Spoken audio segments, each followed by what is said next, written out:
Үшінші методикам 14 күнде буындап оқудан сөзбен оқуға көшу методикасы. Бұл методиканың артықшылықтары неде? Ең бірінші кезекте әдеттегіше нәтижелілік.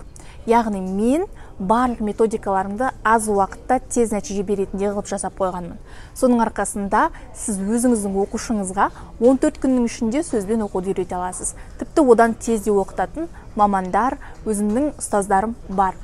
Сонымен қоса, екінші ең негізгі балалардың проблемасы регрессия ғой. Осы регрессияны шешуге арналған 3 жаттығуға біз фокус қоямыз. Сол 3 жаттығуды бала не істейді? Күнделікті әдеттер трекері арқылы күнде орындау арқылы өзінің оқу жылдамдығын тез арада арттырады.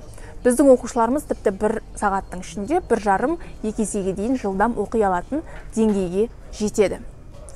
Ең бастысы, осы методиканы қолдана отырып, сіз өзіңіздің оқушыңызға ең тез, дәл және де ұзақ уақытқа дейін жететін нәтиже бересіз. Ал егер де сіз басқа методикалармен жұмыс жасайтын болсаңыз, онда сіз, мысалы, минутына 20 сөз оқитын оқушыны бар болғаны 1 аптаның ішінде, 14 күннің ішінде мұндай сөз оқитындай деңгейге жеткізе алмайсыз.